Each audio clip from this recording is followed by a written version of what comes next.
आज हम बच्चों को एक्टिविटी सीरीज या रिएक्टिविटी सीरीज के बारे में बताने जा रहे हैं। आज कक्षा 10 के बच्चों को एक्टिविटी सीरीज या रिएक्टिविटी सीरीज, क्या नाम है, सक्रियता श्रेणी के बारे में, सक्रियता श्रेणी के बारे में पढ़ाएंगे, जिसे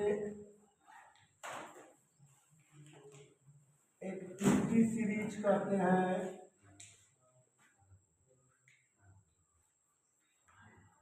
चलो, सक्रियता श्रेणी कौन सी, एक्टिविटी सीरीज। कितने लोग इसको रिएक्टिविटी सीरीज भी कहते हैं, ठीक है। धातुएं जो होती हैं रिएक्टिव होती हैं, ध्यान समझो। जो धातुएं होती हैं, धातुएं क्या होती हैं, रिएक्टिव होती हैं, यानी क्रियाशील होती है, क्रियाशील होती है।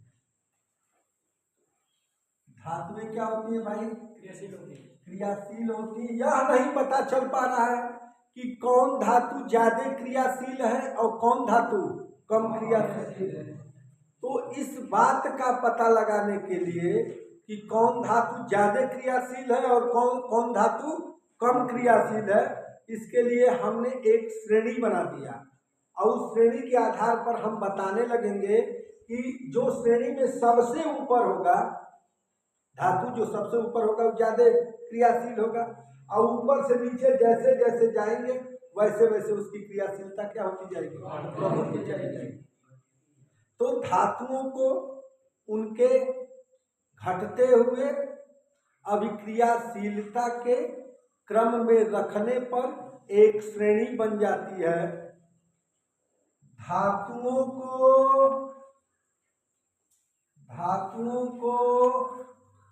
उनकी घटती या बढ़ती हुई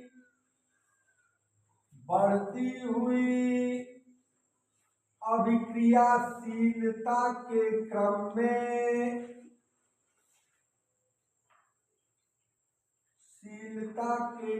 में रख देने पर या व्यवस्थित करने पर एक श्रेणी बन जाती है,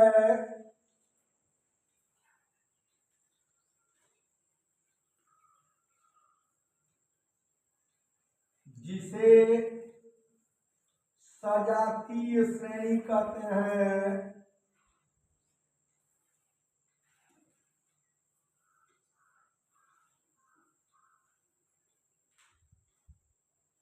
तो धातुओं को उनकी घटती हुई या बढ़ती हुई अभिक्रियाशीलता के क्रम में रख देने पर एक श्रेणी बन जाती है, जिसे हम क्या कहते हैं, सजातीय श्रेणी कहते हैं।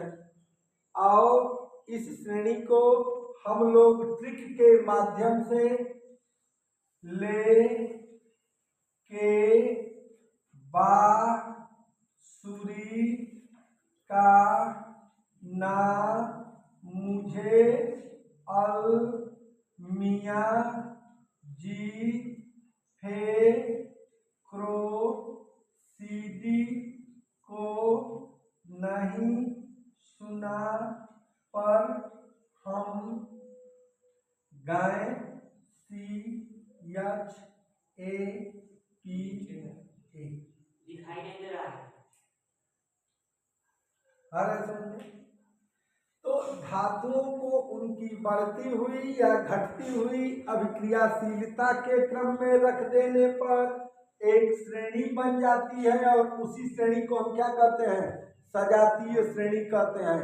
धातुओं को उनकी बढ़ती हुई या घटती हुई अभिक्रियाशीलता के क्रम में रख देने पर एक श्रेणी बन जाती है, उस श्रेणी को हम क्या कहते हैं, सजातीय श्रेणी कहते हैं। बोलो, दिखाई दे रहा है, ले के बांसुरी का न मुझे अल मियाँ जी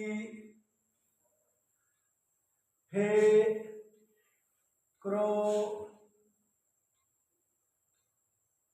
सीधी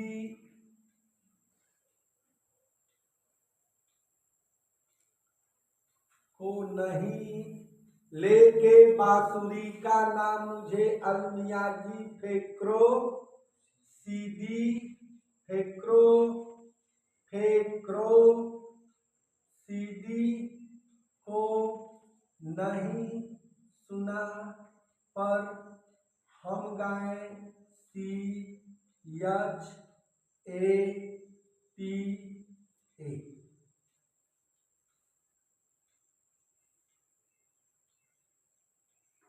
देखो ये सक्रियता श्रेणी है। ये हमारा क्या हो गया भाई, ये बोलो सक्रियता श्रेणी बन गया। क्या बन गया,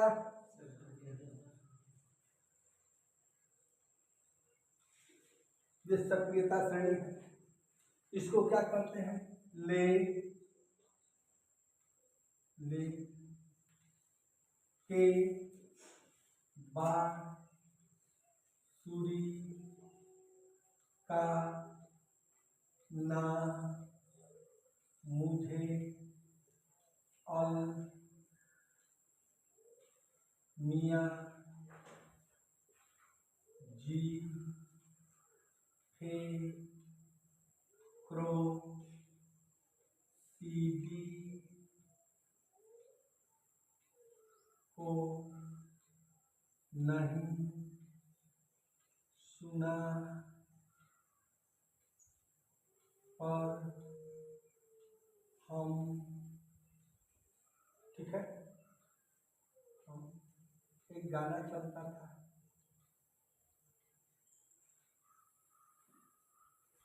चप्पा चप्पा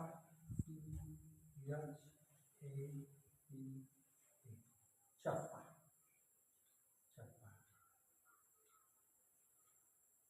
ठीक है। तो ध्यान दो, सी सी चप्पा, सी यहां से लेके हम लोग क्या करते हैं, चप्पा, क्या करते हैं, चप्पा। इस चप्पा में सी क्या होता है, सी एच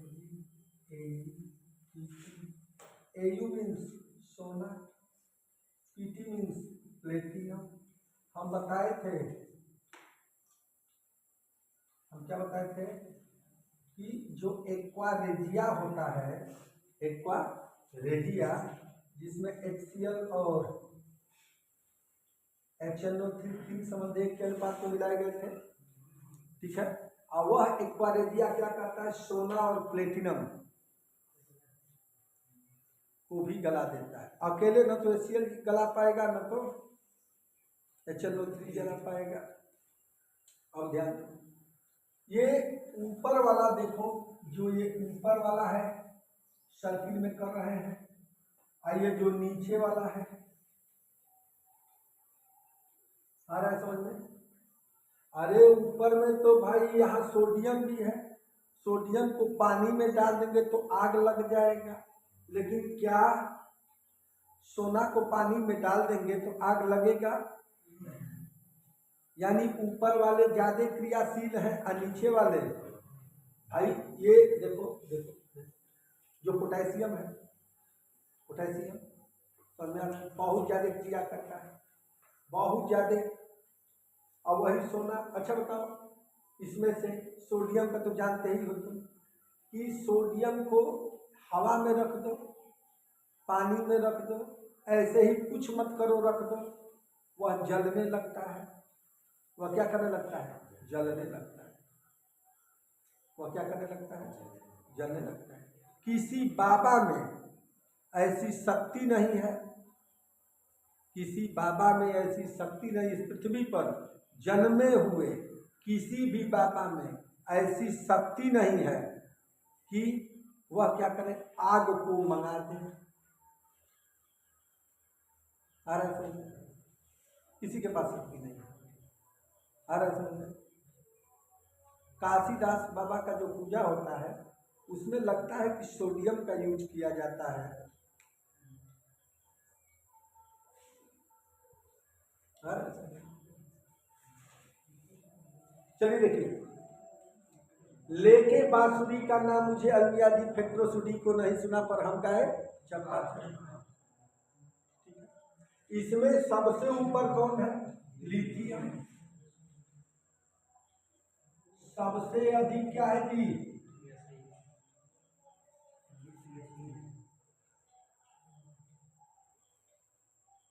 सबसे अधिक क्रियाशील और सबसे कम क्रियाशील ये है।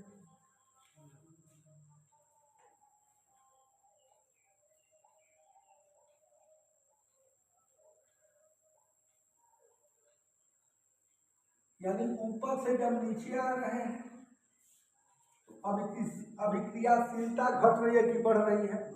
घट रही है। अभिक्रियाशीलता क्या हो रही है? घट रही। तो अभिक्रियाशीलता ऊपर से नीचे जब आते हैं तो अभिक्रियाशीलता क्या हो जाती है? घट जाती है। आ रहा है समझ में? समझो बात को, समझो बात, समझो बात को। यही होगा। 10 क्वेश्चन बता रहे हैं, 10 ऐसे ही लगेंगे। एक जनरल में लिख दे रहे हैं, इसको ध्यान दो। आ रहा है समझ में? ध्यान दो।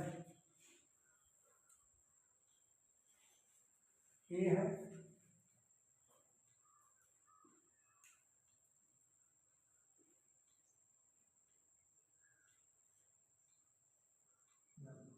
ए है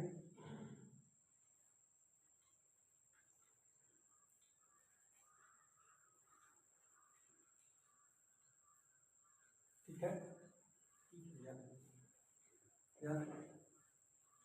ज्यादा तौर से इसका यूज होगा, इसको समझो। आ रहा है समझ में? अब देखना ध्यान से। आ रहा है समझ में? इन दोनों पे फोकस करो। ए और बी पर। जब ए ऊपर हो और बी नीचे हो, श्रेणी में जब ए ऊपर हो और बी का हो नीचे। ध्यान समझिए। कुल सवाल का आंसर के संगे 10 को सवाल 10 मिनट में बता दी। पहले ध्यान से समझे बात। है ए बा प्लस बी और सी बा, ध्यान दिया। ए टाइप का मिली हर जगह तो। अब एमा तो के ई देखे के पड़ी कि जौन प्लस से यार अकेले जौन बा, अकेले एगो अकेले होई आ दूगो एक संगे होई। एगो अकेले होई आ दूगो का होई सब एक संगे होई। ध्यान दिया। और तो समझ में आ हई अकेले है, हई दूगो का होई सब एक संगे होई। त हे के आ हे के देखल जाई। दोनों के का कल जाई? देखल जाई। का देखल जाई? के ऊपर बा। यदि जवन ऊपर होई एके देखे के बा, एके ए और बी में चेक करे के बा कि के ऊपर बा के।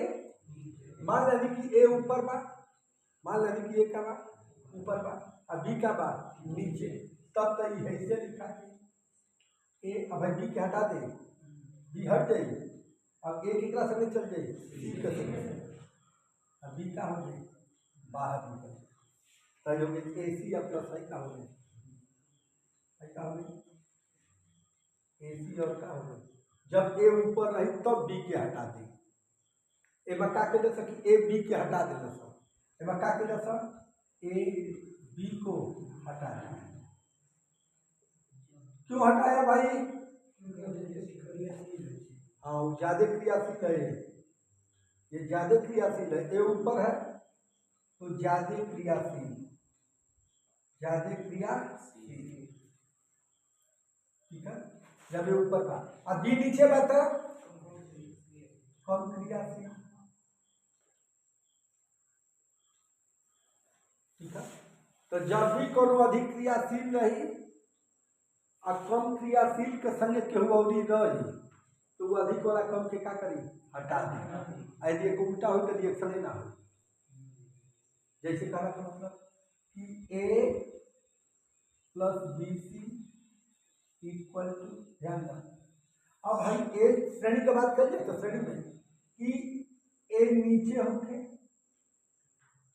और बी का होके ऊपर, बी का होके ए का होके नीचे और बी का होके तो नीचे बात एक कम क्रियाशील हो गई, कम क्रियाशील, ऊपर बात का हुई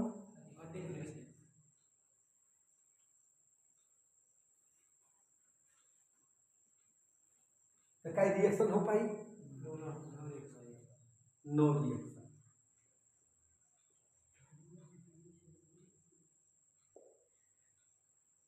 तो विभिन्न धातुओं को उनके बढ़ते हुए या घटते हुए अभिक्रियाशीलता के क्रम में रख देने पर एक श्रेणी बन जाती है। उस श्रेणी को एक्टिविटी सीरीज या रिएक्टिविटी सीरीज कहते हैं। इस श्रेणी को याद करने के लिए एक सबसे बेहतरीन ट्रिक, लेके बांसुरी का ना मुझे अलमिया जी फेक्ट्रोसिटी को नहीं सुना पर हम गाए चप्पा चप्पा। लेके बांसुरी का ना मुझे अलमिया जी फेक्ट्रोसिटी को नहीं सुना पर हम गाए चप्पा चप्पा। लेके बांसुरी का नाम मुझे अलमिया जी फेक्ट्रोसिटी को नहीं सुना पर हम गाए चप्पा चप्पा। इस श्रेणी में जो सबसे ऊपर है वो ज्यादा रिएक्टिव है और जो नीचे वाला है कम रिएक्टिव है। तो ज्यादा रिएक्टिव यदि अकेले रहेगा और कम रिएक्टिव वाला किसी के साथ रहेगा तो ज्यादा वाले उस कम रिएक्टिव को हटा देगा और बेचारा अकेले चला जाएगा। आ रहा है समझ में? जैसे ये अकेले बेचारा बी हो गया, कम रिएक्टिव था, ये ज्यादा रिएक्टिव था, बी कम था, तो ये वाला बी को क्या कर दिया, डिसप्लेस कर दिया। प्लेस मतलब प्लेस से हटा दिया, डिस मीन्स हटा दिया, ठीक है, डिसप्लेस। प्लेस के आगे डिस यदि पहले लग गया तो उसको हटा दिया, प्लेस से डिस कर दिया, हटा दिया, ठीक है। चलिए हम लोग उदाहरण नंबर 1 से स्टार्ट करते हैं। क्या है, पढ़िए, कोई सवाल लड़का पढ़े, इस नियम को याद कर लीजिएगा, इसी पे सवाल लगने जा रहे हैं, ठीक है, मिटा दे। चलिए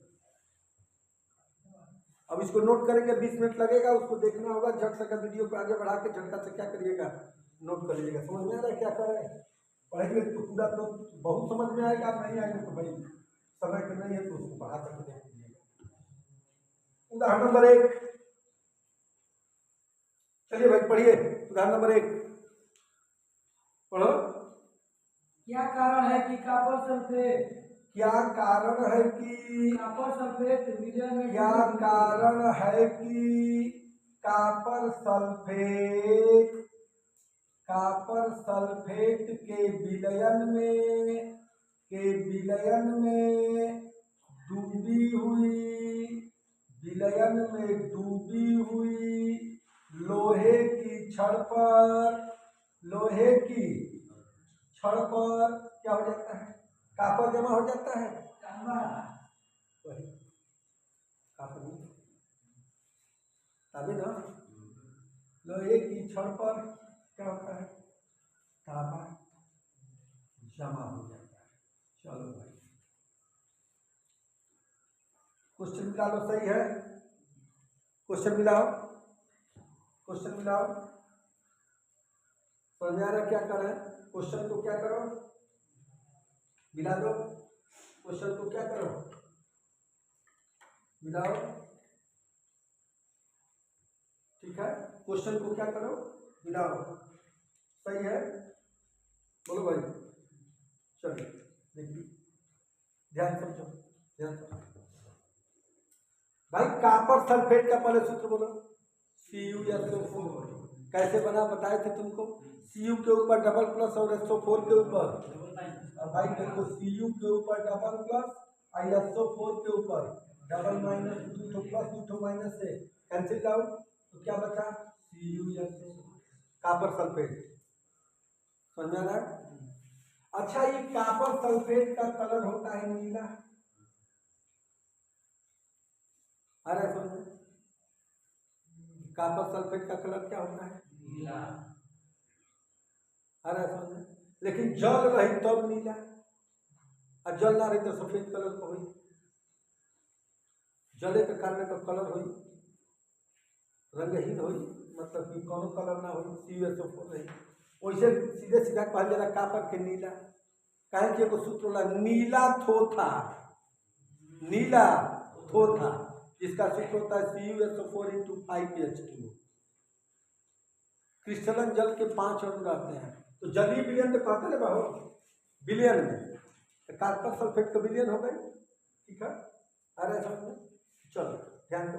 तो कॉपर सल्फेट का सूत्र क्या होता है भाई? CuSO।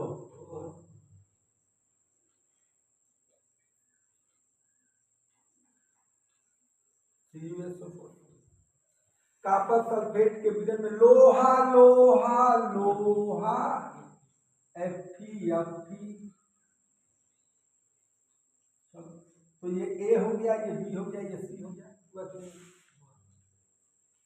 बोलो भाई, ये क्या हो गया हमारा A, ये हमारा क्या हो गया B, और ये हमारा क्या हो गया C।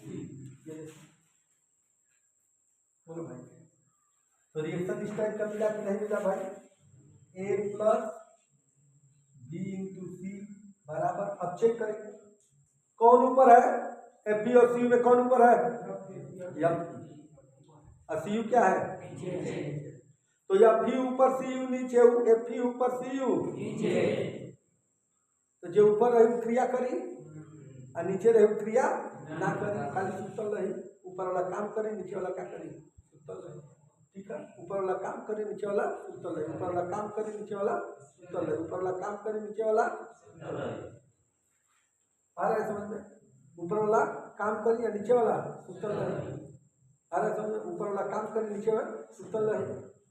ऊपर वाला काम करी और नीचे वाला क्या रही? सुतल रही। ध्यान रख, ये Fe हो गई रही, का हो गई Cu, Fe हो गई Cu, Fe हो गई Cu, Fe ऊपर है, ये काम करी और Cu का रही नीचे वाला। और तो समझ में? ढाई ऊपर है नीचे, तो Fe काम करी। आ रहा है समझ में? तो Fe क्या करी? क्या करी? कैसे काम करी? Cu के हटा देगी। क्या करी? Cu के हटा देगी। तो Cu के हटा डाला, तो Cu के हटा डाला, FeSO4 प्लस का हो गया।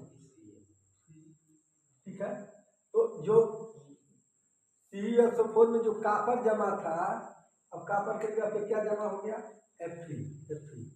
तांबा जमा हो जाता लोहे की क्षण पर। हाँ? ठीक है, चलो ठीक है, आ रहा है समझ में? समझ में आ रहा है क्या कर रहा है? चलिए, लोहा का क्षण CuSO4 के विलयन में डूबी है, तो लोहा के क्षण पे क्या हो जाता है? क्या होता है? तांबा जमा हो जाता है, कॉपर जमा हो जाता है। ठीक है, रिएक्शन आया समझ में? चलिए दूसरा क्वेश्चन पढ़िए। तांबा का सिल्वर नाइट्रेट विलयन से सिल्वर विस्थापित करता है, किंतु सिल्वर जिंक को जिंक नाइट्रेट विलयन से विस्थापित नहीं कर पाता। चलो देखो क्वेश्चन नंबर 2, पहला या क्वेश्चन समझ में? हम इसको 3 घंटा बता सकते हैं, 3 घंटा खत्म नहीं होगा इस रिएक्शन को। ठीक है,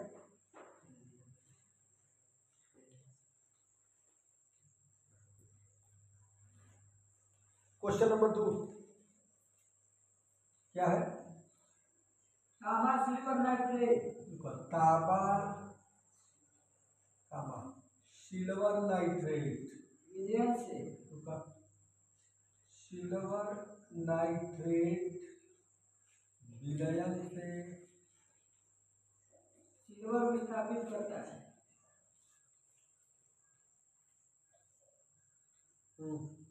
तांबा सिल्वर नाइट्रेट विलयन से इसको सिल्वर को क्या कर देता है? विस्थापित कर देता है, किंतु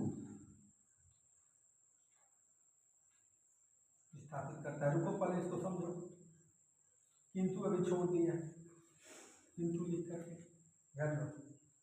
किंतु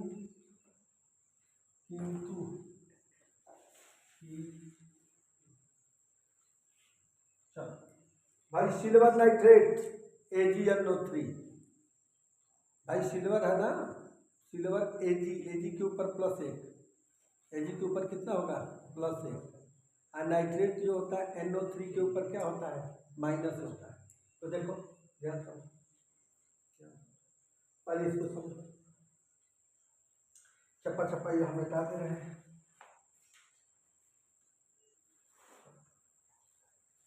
ध्यान से समझो, ध्यान से, ध्यान से। ताबा मीन्स Cu, इससे पहले वाला मिलता आ रहा है समझ में। चलो देखो Cu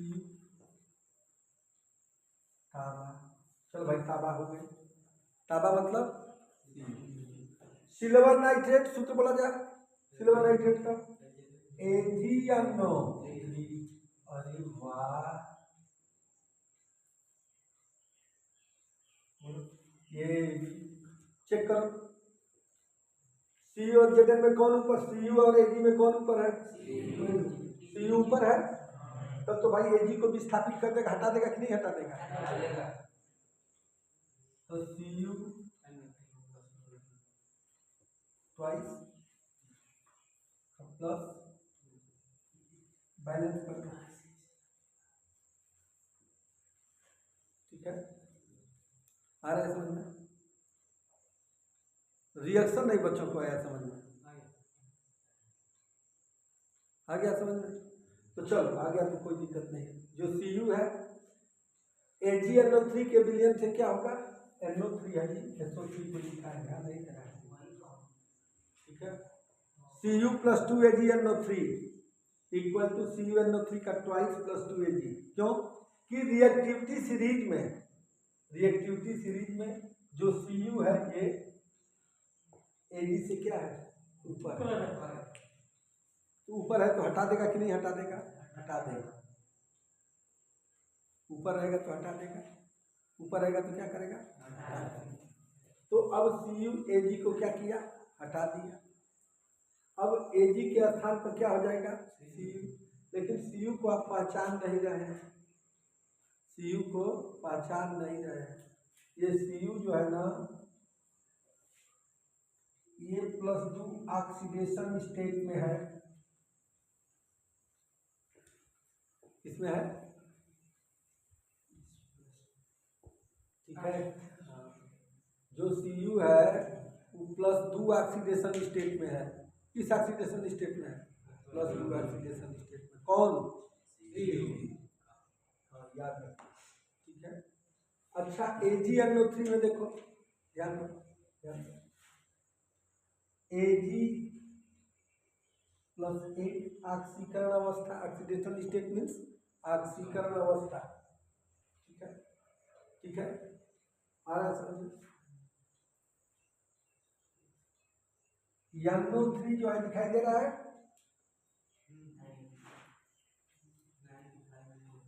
नहीं दे रहा है, NO3 को देखो,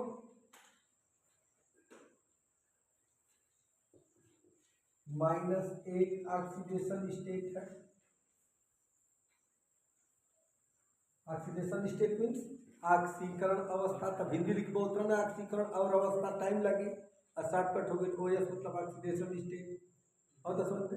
तो याद रखना है रिएक्शन को जब भी लिखो तो उसका ऑक्सीडेशन स्टेट पहले मालूम करो कि Cu का ऑक्सीडेशन स्टेट कितना है +2, Cu का ऑक्सीडेशन स्टेट +2, Ag का ऑक्सीडेशन स्टेट +1, NO3 का ऑक्सीडेशन स्टेट -1, आया बात समझ, तो Cu का ऑक्सीडेशन स्टेट +2, Ag का ऑक्सीडेशन स्टेट +1, NO3 का ऑक्सीडेशन स्टेट -1, इतना रहा समझ में। अब चलो देखो ध्यान, अब किसको कौन डिस्प्लेस करेगा, Cu किसको डिस्प्लेस कर रहा है, यानी Ag हट जाएगा, कौन कौन साथ हो जाएंगे, तो Cu और NO3 का व्यवहार देखो, Cu का व्यवहार क्या है, डबल प्लस का व्यवहार है, NO3 का बोलो 1 का व्यवहार है, बोलो बोलो, Cu के ऊपर कैसा व्यवहार +2 का व्यवहार, NO3 के ऊपर इस क्लास में चिपका चिपकी रिएक्शन लगाएंगे, चपका चपकी रिएक्शन। तो चपका चपकी रिएक्शन क्या होता है? ठीक है, एक यहाँ चला जाएगा, ये पूरा करना होता है -1 और 2 चलाएगा यहाँ, तो ये हो जाएगा Cu1NO3 का ट्वाइस। तो हमारा बना CuNO3 का ट्वाइस। जो ही बना तो हमको बहुत बड़ा झटका लगा। क्या झटका लगा कि भाई इधर नाइट्रोजन 2 हो गया, इधर था ही नहीं, तो 2 करना पड़ा कि नहीं करना पड़ा? आ रहा है समझ में? अब बेचारा 2Ag अलग से साइड, भाई 2 का Ag में 2 का NO3 में दोनों में गुणा हो गई, ये तही पूरा ना हो भैया। आ रहा है रिएक्शन समझ में? रटना नहीं है। अब हमारे पढ़ा देने के बाद भी वह टॉपिक क्लियर नहीं है तो कोई आपको नहीं पढ़ा सकता। इसको भी ध्यान दिमाग में रखिए, ये लास्ट स्टेज है, यहाँ नहीं तो अब नहीं, अब समझ लीजिए कि कोई बचा नहीं सकता, लास्ट है यहाँ। आ रहा है समझ में? अरे प्रकाशों का नाम ले ले बनी कई बार देखो कि नहीं सुने बोला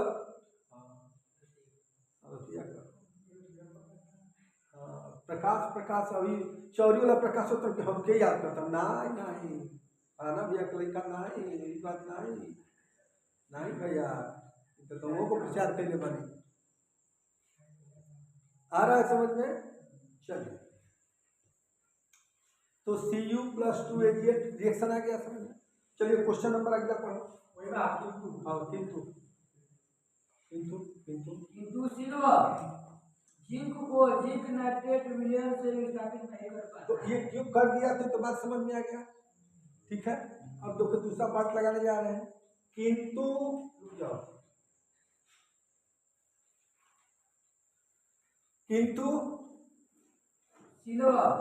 सिल्वर जिंक को जिंक नाइट्रेट विलयन से सिल्वर जिंक को जिंक नाइट्रेट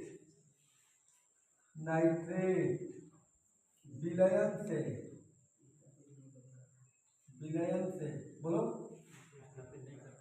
विस्थापित नहीं करता।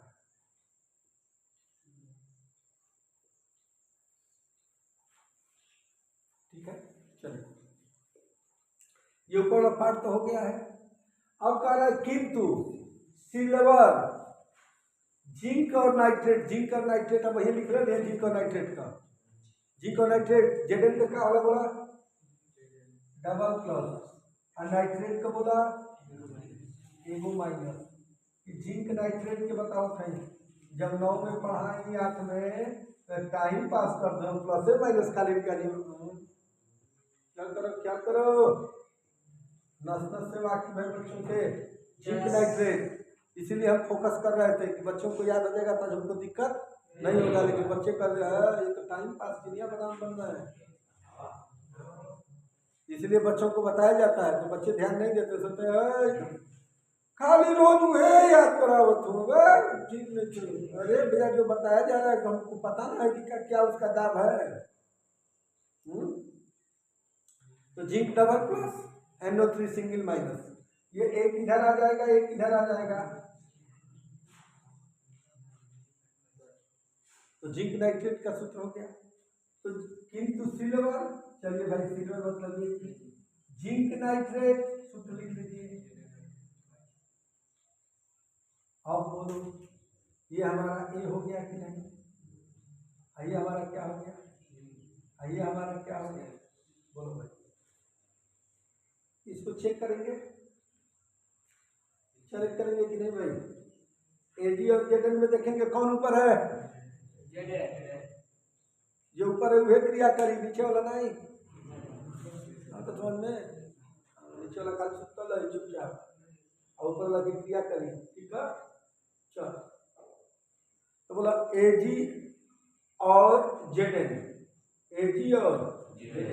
में के ऊपर बा Zn ऊपर बा, Ag का बा नीचे वाला से तले की क्रिया करानी तो करी।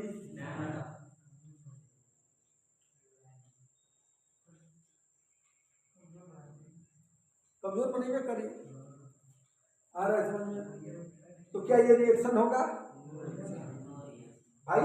इसको लिखेंगे क्या कि विद्युत रासायनिक श्रेणी में सिल्वर का स्थान जिंक से नीचे है, जिससे हमें जानकारी मिलती है कि जिंक जो है सिल्वर की अपेक्षा अधिक शक्तिशाली है और एजी जो है जिंक की तुलना में कम शक्तिशाली है। कौन? एजी। एजी जो है जिंक की तुलना में कम शक्तिशाली है और कम शक्तिशाली होने के कारण एजी मेरे बेटा कल संवर्धन के एजी तो शॉर्टकट है बनी का। अरे गधा फिर कहते सुनी जी तो सुन गधा बोली के शॉर्टकट है। हाँ महाराज समझ में? चलिए एजी प्लस ZnNO3 का ट्वाइस, एजी प्लस ZnNO3 का ट्वाइस क्या हो जाएगा? क्या ये रिएक्शन होगा? No reaction. क्यों? बेचारा ये कमजोर है, ये शक्तिशाली। यही शक्तिशाली रहता तो हिला करके हटा देता, कहता हम।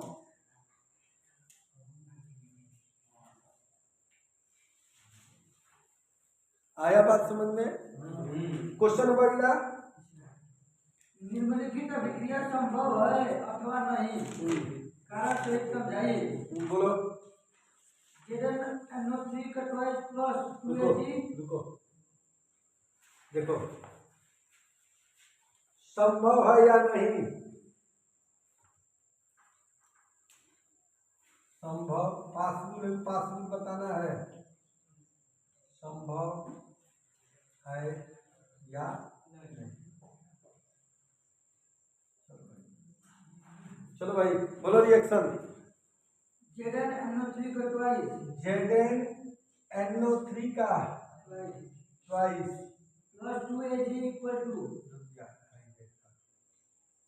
आगे पीछे लिखा भाई 2AgNO3। जथा इन्ने तथा उन्ने इन्ने उन्ने तथा योचा। अरे समझे? 2Ag प्लस ZnNO3 का ट्वाइस। अब देखो देखो देखो अब हम हमारे विवेक के ऊपर है कि चेक करेंगे इसको। बोलो ये क्या है हमारा? बोलो भाई एजी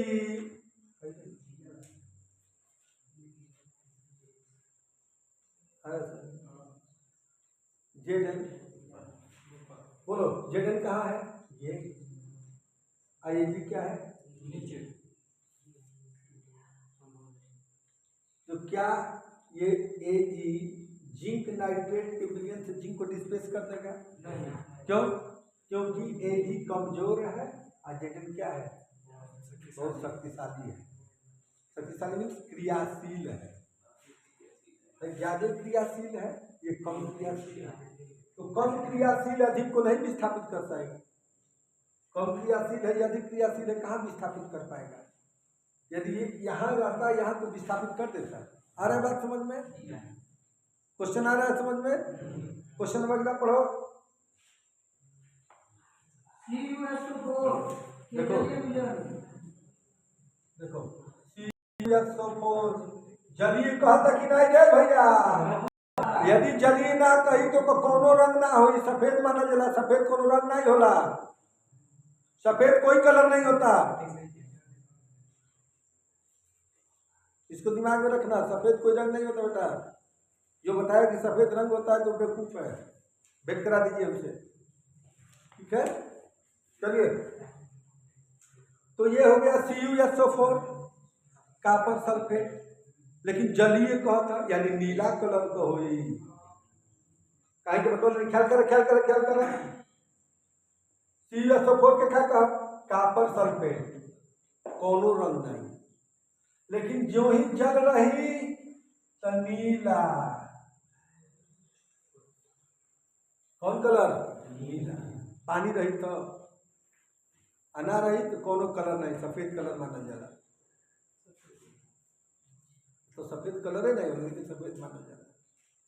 पानी है इसमें? बोल रहा है जलीय विलयन। क्या बोल रहा है?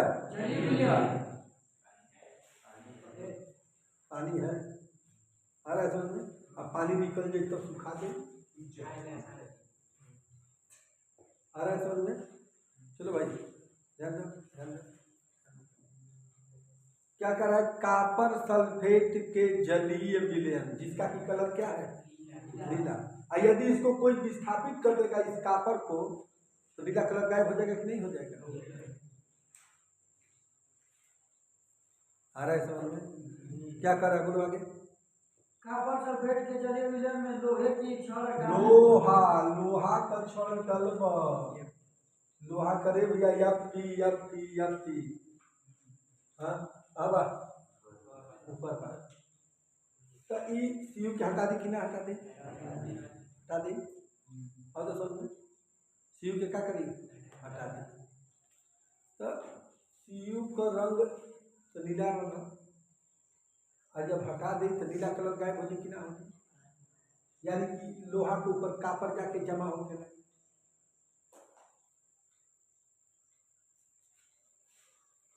हटौला का मतलब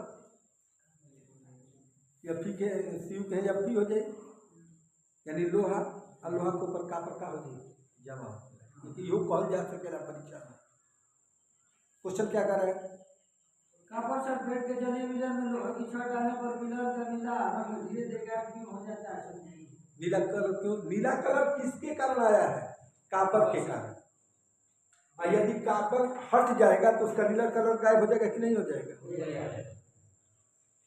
भाई जो ध्यान दो, जो डी ब्लैक एलिमेंट्स हैं, डी ब्लैक एलिमेंट, ठीक है, 40 जो है, उन 40 में रंग पाया जाता है, कलर पाया जाता है। क्या पाया जाता है, कलर पाया जाता है। उसी डी ब्लैक में कॉपर भी है, क्या है, कॉपर भी है। अरे तो कॉपर जब जल के साथ है तब तो भाई नीला कलर, और यदि कॉपर हट जाएगा क्या हो जाएगा, हट जाएगा। हटेगा कि नहीं हटेगा, कैसे पता चलेगा कि हटी कि नहीं भाई? या पी और सी यू दोनों के चेक करिए, ठीक है। और तो समझ में, चलो तो क्या भाई,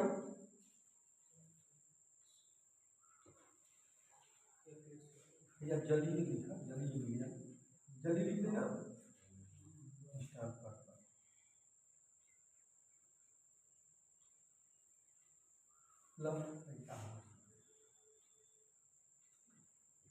हाँ तो समझ मोह लगा तुम्हारा बेटा का बात की, जैसा फिर लिखे के पड़ा, मजबूरी हो गई। तो इस सीयू को कौन डिस्प्लेस कर देगा, करेगा कि नहीं करेगा, करेगा। तो ये क्या हो जाएगा,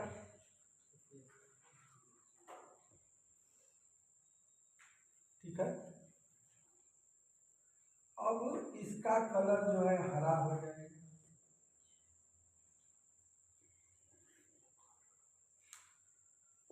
इसका कलर क्या हो जाएगा।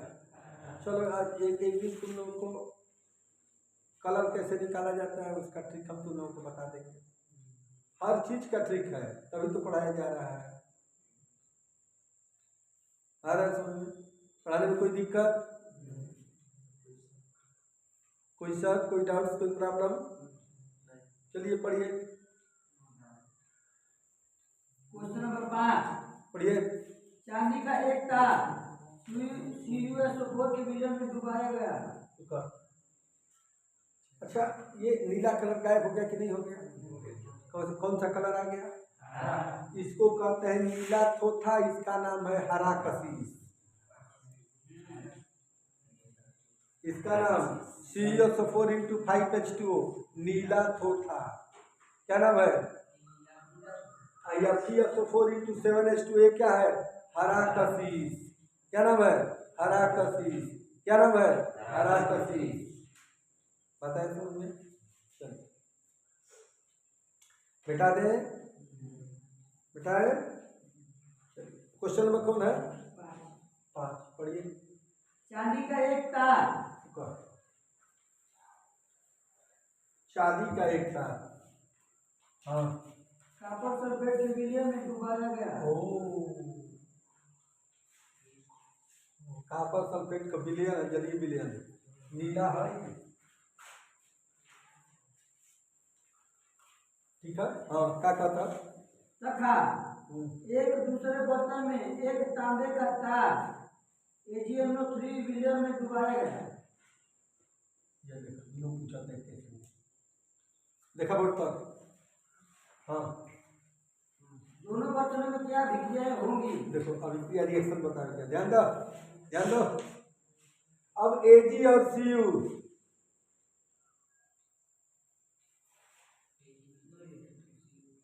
Ag और Cu में देखो जी, Cu Ag और ऊपर के रहेगी बोलो भाई। Ag और Cu में जो ऊपर है वो क्रिया करी, जो ऊपर बा Cu आज नीचे रहे क्रिया नहीं करी, अरे सुतल रही और ऊपर वाला क्या करी क्रिया करी। तो चलो बोलो के क्रिया करी Ag और Cu में के क्रिया करी, के सुतल के क्रिया करी, हाँ तो Cu क्रिया करी। तो अब Ag का व्यवहार Ag एगो plus SO4 double minus Cu को ऊपर डबल, ये सब याद आना चाहिए। अब बोलो Ag और SO4 का जब क्रिया करी तो रिएक्शन हो ना हो भाई, तो नो रिएक्शन। ठीक है, अब क्या है Cu Ag के डिस्प्लेस कर दें, बोलो भाई बोलो भाई। तो Cu और NO3 का NO3 का बोलो चार्ज NO3 अनस्टेबल है ड्यू टू निगेटिव चार्ज, ये क्या है अनस्टेबल। इसके अनस्टेबल क्यों है, इसको व्याख्या करने के लिए हम रेजोनेंस पढ़ाएंगे। क्या पढ़ाएंगे? Resonance. The delocalization of pi electron in this way that bond change their position to get more stabilized structure is known as resonance. The delocalization of pi electron in this way that bond change their position to get more stabilized structure is known as resonance. आ रहा समझ में? किसी structure को resonance की सहायता से उसके stability की व्याख्या किया जा सकता है। रेजोनेंस जो है केमिस्ट्री का सबसे बड़ा कॉन्सेप्ट है। रेजोनेंस हाइपोथेटिकल होता है, काल्पनिक चीज है, केवल वह पेज पर मिलता है, कार्बनिक यौगिकों में नहीं मिलता, केवल पेज पर मिलता है, केवल कॉपी पे बनाया जा सकता, मिलता नहीं है। पूरी केमिस्ट्री काल्पनिक है, कल्पना के आधार पर चल रही है। अरे तो रेजोनेंस हुआ, ठीक है। आगे पढ़ें NO3 को। तो C और NO3 का व्यवहार बनेगा Cu1 NO3 का ट्वाइस 1 नहीं लिखा जाता, तो क्या हो जाएगा बोलो, प्लस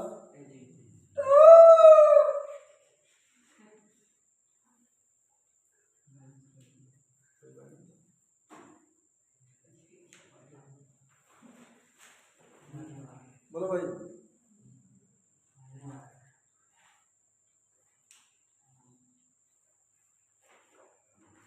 भैया लोग को आ रहा है समझ में?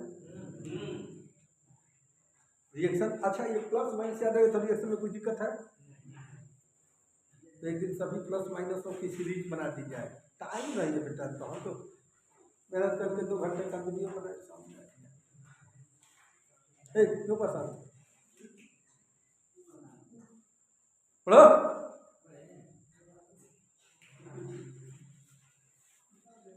कॉपर की छड़ को AgNO3 विलयन में डालने पर कुछ समय बाद विलयन का रंग नीला क्यों हो जाता है?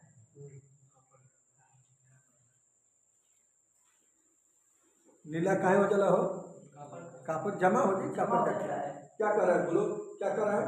कॉपर की छड़ को AgNO3 के यही है सवाल। में डालने पर कुछ समय बाद विलेन का रंग नीला क्यों हो जाता है? ये नीला कलर है।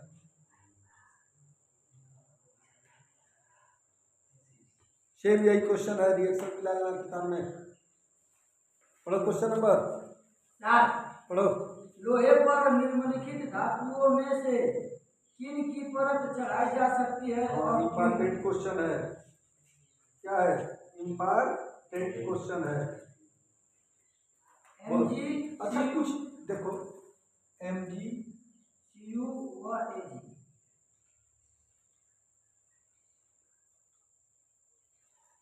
बस सीधी सी बात, लोहा के ऊपर, लोहा के ऊपर।